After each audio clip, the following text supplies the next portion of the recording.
Hello everyone, welcome to Milky's kitchen and lifestyle. இன்றைக்கி ஒரு day in my life video தான் பார்க்க போகிறோம். வீடியோக்குள்ளே போகிறதுக்கு முன்னாடி நீங்கள் இது வரைக்கும் சப்ஸ்கிரைப் பண்ணலன்னா இப்போவே சப்ஸ்கிரைப் பண்ணிக்கோங்க. காலையில் சீக்கிரம் எழுந்துக்கணுன்றதுக்காக நைட் ஃபுல்லாக யாருமே தூங்கலை. இப்போ டைம் பார்த்திங்கன்னா 2:40 ஆகுது. இனிமேல் தான் ஃப்ரெஷ்அப் ஆகிட்டு கிளம்பணும். இந்த வீடியோ வந்து சண்டே மார்னிங்லேருந்து ஷூட் பண்ணது. 3 o'clock மார்னிங் வந்து நான் பவிஸ் பியூட்டி பாக்ஸ் என்னுடைய சேனலுக்கு வீடியோ எடிட் பண்ணிகிட்டு இருந்தேன். எங்கள் அம்மா வந்து குளிச்சுட்டு கிளம்பிட்டாங்க. இந்த வீடியோ எடிட் பண்ணதுக்கப்புறம் தான் நான் போய் குளிக்கணும். அதுக்கப்புறம் நான் காமிக்கிறேன் என்ன பண்ணுறேன்னு. இப்போ டைம் பார்த்தீங்கன்னா 3:30 ஆகுது. இப்போ தான் நான் தலைக்கெல்லாம் குளிச்சுட்டு வந்துக்கிறேன். எங்கள் அம்மா ஆல்ரெடி குளிச்சுட்டு கீழே போய் தேவையான திங்ஸ்லாம் ரெடி பண்ணிட்டு இருக்கிறாங்க. நான் இப்போ லைட்டாக தலைலாம் வாரிட்டு கொஞ்சம் ஸ்கின் கேர்லாம் பண்ணிவிட்டு நான் கீழே போய் அவங்க என்ன பண்ணுறாங்கன்றத காமிக்கிறேன். ஸோ அவ்வளவுதான், நான் கிளம்பிட்டேன். இப்போ நான் கீழே போய் என்ன நடக்குதுன்றத காமிக்கிறேன். எங்கள் வீட்டில் கணபதி ஹோமத்துக்காக முன்னாலே நாங்கள் விளக்கு சாமான்லாம் தேய்ச்சி குங்குமஞ்சாலாம் வச்சுட்டேன். தாம்பாள தட்டெல்லாம் ரெடி பண்ணி வச்சுட்டேங்க. மணக்கட்டை தாம்பாள தட்டெல்லாம் கழுவி சுத்தமாக வச்சுருக்கேங்க. விடியற் காலையில் எழுந்து கோலம் போட்டு காவி பார்டர்லாம் கட்டி வச்சுட்டேங்க. விளக்கு கோலம் போட்டிருக்கேன். ரொம்ப அழகாக இருக்குது பார்க்க. அடுத்தது கிச்சனில் போயிட்டு பிரசாதம் ரெடி பண்ணுறேங்க. பிரசாதம் சுண்டல் சக்கரை பொங்கல் செய்கிறேங்க. இது கணபதி ஹோமத்துக்கு பிள்ளையாருக்கு வைக்கணுன்ட்டு செய்கிறேன். சுண்டலை முன்னாலே ஊற வச்சு குக்கரில் போட்டு 3 விசில் ஆஃப் பண்ணிட்டேங்க. பச்சரிசியை குக்கரில் வச்சு நல்லா குழைய பால் ஊற்றி வேக வச்சுட்டேன். இப்போ வெல்லத்தை ரெடி பண்ணி வச்சுருக்கேங்க. திராட்சை முந்திரிலாம் பொரித்து வச்சுட்டேன். சுண்டலுக்கு காஞ்ச மிளகா கருவேப்பிலை கடுகு எல்லாம் போட்டு தாளித்து வச்சுட்டேங்க. வெல்லம் போட்டு நல்லா கிளறி விடுறேங்க. அடி பிடிக்காமல் வந்திருக்கு. சுண்டலும் சக்கரை பொங்கலும் ரெடி பண்ணிட்டேங்க. இப்போ டைம் பார்த்திங்கன்னா கரெக்டாக 4 o'clock ஆகுது. இப்போ தான் நான் காலையில் காஃபி குடிக்கிறேன். எல்லா வேலையும் முடிஞ்சதும் ஐயர் வந்துட்டார். கரெக்டாக 4 மணிக்கு ஐயர் வந்துட்டாருங்க. எல்லாம் அரேஞ்ச்மெண்ட் பண்ணுறாரு. கணபதி ஹோமத்துக்கு தேவையான அரிசி வாழை இலை எல்லாம் எடுத்து கொடுத்துட்டேங்க. ஓம் போடுறாரு அரிசியில். கலச சொம்பை ரெடி பண்ணுறாரு. கணபதி ஹோமம் பண்ணுறதால வீட்டில் நல்ல வைப்ரேஷன் கிடைக்குங்க. நாங்கள் வருஷம் கணபதி ஹோமம் பண்ணுவோம். ஆவணி மாதத்தில் பண்ணுவோம். இந்த தடவை ஆவணி மாதத்தில் கொஞ்சம் லாக்டவுன்றதால கொஞ்சம் தள்ளி புரட்டாசி முதல் வாரத்திலேயே பண்ணுறேங்க. எல்லா பொருளையும் எடுத்து கொடுத்தாச்சு. பூஜைக்கு ஹோமத்துக்கு வேண்டிய பொருள்களெல்லாம் எடுத்து கொடுத்துட்ருக்கேங்க. இன்னும் நிறைய ஷூட் பண்ண முடியலங்க. டீப்பாக வேலை நிறைய இருந்ததால் குத்து விளக்கு ஏற்ற சொல்கிறாங்க. 5 திரி போட்டு குத்து விளக்கு ஏற்றி வைக்கிறேங்க. பக்கத்துலேயே காமாட்சி அம்மன் விளக்கு இருக்குது, அதையும் ஏற்றி வைக்கிறேங்க. கணபதி ஹோமத்துக்கு எல்லாம் ரெடி பண்ணி வச்சாச்சுங்க. இந்த பூஜைக்கு அப்புறம் பார்க்கலாங்க. மந்திரம்லாம் சொல்லி கணபதி ஹோமம் பூஜை பண்ணி முடிச்சாச்சுங்க.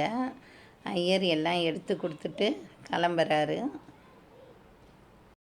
நல்லபடியாக கணபதி ஹோமம் முடிஞ்சிடுச்சு. இப்போ வீட்டெல்லாம் க்ளீன் பண்ணணும்.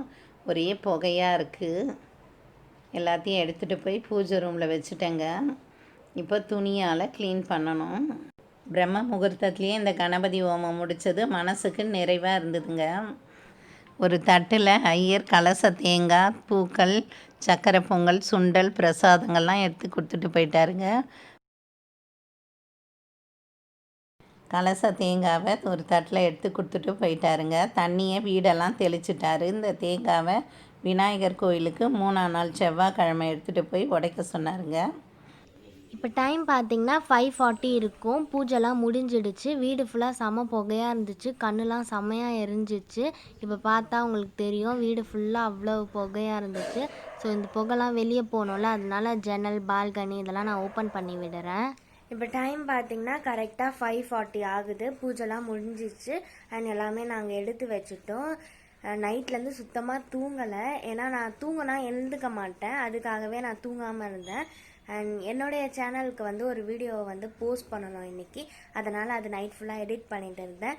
அதுக்கப்புறம் அப்படியே போயிடுச்சு. இதுக்கப்புறம் தான் தூங்கணும். தெரியல, பார்க்கலாம். வந்து நான் அடுத்ததெல்லாம் பண்ணேன்னா உங்களுக்கு காமிக்கிறேன். கண்ணில் வந்து தண்ணி வருதுல்ல, நான் அழலாம் இல்லை, வீடு ஃபுல்லாக புகையாக இருக்குது, அது வந்து லைட்டாக எரியுது, அதனால தான் கண்ணில் தண்ணி வருது. ஸோ நான் அழலாம் இல்லை. இப்போ டைம் பார்த்தீங்கன்னா 6:30 இருக்கும். வீடியோ எடிட் பண்ணி முடிச்சுட்டேன். இந்த வீடியோ தான் நான் எடிட் பண்ணி அப்லோட் பண்ணிட்டேன். இதுக்கப்புறம் இதுக்கு டைட்டில், டிஸ்கிரிப்ஷன், டேக்ஸ் இதெல்லாம் கொடுத்துட்டு ஷெட்யூல் பண்ணணும். அதுக்கப்புறம் நான் என்ன பண்ணுறேன்னு காமிக்கிறேன். இப்போ டைம் பார்த்தீங்கன்னா ஒரு 7:00 இருக்கும். நானும் எங்கள் அம்மாவும் பால்கனியில் இருக்கிறோம். செடியெலாம் இருக்குது பால்கனியில், அதுக்கு தண்ணி ஊற்றிட்டு இருக்கிறோம். அண்ட் கிளைமேட் பார்த்தீங்கன்னா ரொம்ப சூப்பராக இருந்துச்சு. வானம் ஃபுல்லாக மேகமூட்டமாக இருந்துச்சு, மழைலாம் வரல, செம சில்லியாக இருந்துச்சு. அண்ட் நிறைய பேர்ட்ஸ்லாம் வந்து காலையில் எங்கள் வீட்டுக்கிட்ட வரும். அந்த பேர்ட்ஸ் சவுண்ட், அதுக்கப்புறம் கிளைமேட் இதெல்லாம் வந்து சூப்பராக இருந்துச்சு. அங்கே ஒரு புறா இருக்குது பாருங்கள், இந்த மாதிரி நிறைய பேர்ட்ஸ் வரும். இதுதான் வந்து எங்களுடைய பால்கனி. இதில் வந்து ரோஸ் செடி, அதுக்கப்புறம் மல்லி செடி இதெல்லாம் நிறைய இருக்கும். ஸோ இதுக்கு தான் நாங்கள் இப்போ தண்ணி ஊற்றணும். இப்போ வந்து எனக்கு செமையாக தூக்கம் வருது. நைட் ஃபுல்லாக தூங்கலை, நான் இப்போ தான் தூங்க போகிறேன். தூங்கி எழுந்ததுக்கப்புறம் நான் என்ன பண்ணுறேன்றதை காமிக்கிறேன். இப்போ டைம் பார்த்திங்கன்னா 4:30 ஆகுது. இப்போ தான் நான் சாப்பிட போகிறேன். ஸோ காலிஃப்ளவர் பகோடா பண்ண போகிறேன். அதுக்கு வந்து சுடு தண்ணியில் போட்டு வச்சுக்கிறாங்க, கூடவே மஞ்சள், சால்ட் இதெல்லாம் போட்டு வச்சுக்கிறாங்க. இப்போ இந்த காலிஃப்ளவர் தனியாக எடுத்துகிட்டு கோபி 65 போடுறதுக்கு எல்லாமே மசாலா, உப்பு, அதுக்கப்புறம் கார்ன்ஃப்ளவர், கோபி மஞ்சூரியன் மசாலா, அப்புறம் ஜிஞ்சர் கார்லிக் பேஸ்ட் இதெல்லாம் போட்டு நல்லா மிக்ஸ் பண்ணுறேன். இது எல்லாத்தையும் நல்லா மிக்ஸ் பண்ணி ஒரு 10 மினிட்ஸ்க்கு அப்படியே விடணும். அப்போ தான் அந்த மசாலாலாம் ஊறும். இப்போ நல்லா ஊறி இருக்குது. இதை வந்து ஆயில் நல்லா ஹீட் பண்ணி எல்லாத்தையும் பொரிச்சு எடுக்கிறேன். செம கிறிஸ்பியாக வந்திருக்கு. இப்போ டைம் பார்த்திங்கன்னா 5:00 ஆகுது. நான் இப்போ தான் சாப்பிட போகிறேன். சாப்பாடு இருக்குது. இதுக்கு வந்து காரக்குழம்பு மாதிரி வச்சுக்கிறாங்க, வத்த குழம்பு. எனக்கு இந்த குழம்பு ரொம்ப பிடிக்கும். பார்க்கவே அப்படியே சூப்பராக இருக்குல்ல, என்னெல்லாம் மெதந்து. இந்த குழம்பு எப்படி பண்ணுன்ற லிங்க் நான் டிஸ்கிரிப்ஷனில் கொடுக்குறேன், பார்த்துக்கோங்க. ஸோ ஒயிட் ரைஸ், குழம்பு, அதுக்கப்புறம் காலிஃப்ளவரோடைய 65 இதுதான் வந்து லஞ்சுக்கு நான் இப்போ சாப்பிட்றேன்.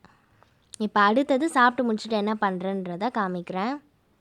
நாளைக்கு அதாவது மண்டே நான் எங்கள் சித்தி வீட்டுக்கு போகிறேன். எங்கள் அண்ணாவுக்கு வந்து சாக்லேட் ஐஸ்கிரீம்னால் ரொம்ப பிடிக்கும். ஸோ ஈவினிங் வந்து நாங்கள் சாக்லேட் ஐஸ்கிரீம் தான் செய்ய போகிறோம். செஞ்சு ஃப்ரீசரில் வச்சுட்டா காலையில் வந்து ஐஸ்கிரீம் நல்லா வந்துடும்.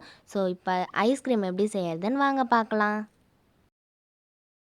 ப்ரௌன் கலர் பால் எடுத்துக்கிட்டேங்க. க்ரீம் மில்க் 1/2 லிட்டர் எடுத்துக்கிட்டேன். சுகர் ஒரு 100 கிராம் எடுத்துக்கோங்க. ஒயிட் சுகர் தான் எடுத்துக்கணும் இந்த ஐஸ்கிரீமுக்கு. Butter 25 gram எடுத்துக்கிட்டேங்க.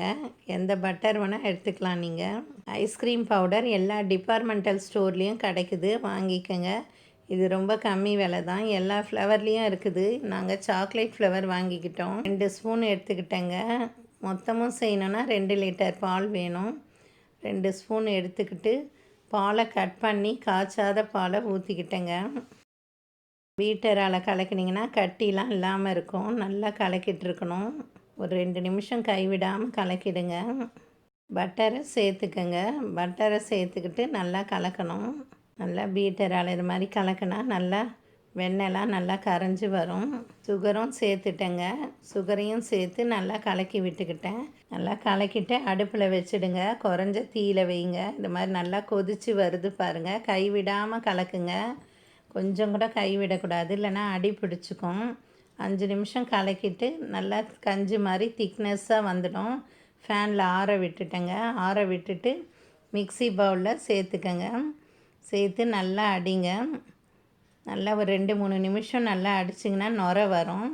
நல்லா நுரைச்சிட்டு வரும்போது அதை எடுத்து பிளாஸ்டிக் கண்டெய்னரில் ஊற்றி வச்சுடுங்க. உங்களுக்கு எந்த கண்டெய்னரில் வேணுமோ அதில் ஊற்றுங்க. ஊற்றி ஃப்ரீசரில் ஒரு 2 மணி நேரம் வச்சுடுங்க. இப்போ டைம் நைட்டு 10:00 ஆகுது. இப்போ தான் நாங்கள் டின்னர் சாப்பிட போகிறோம். ஐஸ்கிரீம்லாம் ஊற்றி ஃப்ரீசரில் வச்சாச்சு. நான் வந்து தோசை, அதுக்கப்புறம் தக்காளி தொக்கு சாப்பிட போகிறேன். ஏன்னா எனக்கு புதினா சட்னி பிடிக்காது. ஸோ நான் இதுதான் நைட் டின்னருக்கு எடுத்துக்க போகிறேன். இந்த தக்காளி சட்னி வந்து ரொம்ப சூப்பராக இருக்கும். இதோடைய லிங்க்கும் நான் டிஸ்கிரிப்ஷனில் கொடுக்குறேன், செக் பண்ணி பாருங்கள். அவ்வளவுதான், இந்த வீடியோவை இதோட கம்ப்ளீட் பண்ணிக்கலாம். அடுத்தது வேறு ஒரு இன்ட்ரெஸ்டிங் வீடியோவில் பார்க்கலாம். இந்த வீடியோ உங்களுக்கு பிடிச்சிருந்ததுன்னா லைக் பண்ணுங்கள், உங்கள் ஃப்ரெண்ட்ஸ் கூட ஷேர் பண்ணுங்கள். நீங்கள் இது வரைக்கும் சப்ஸ்கிரைப் பண்ணலன்னா இப்போவே சப்ஸ்கிரைப் பண்ணிக்கோங்க. தேங்க்யூ.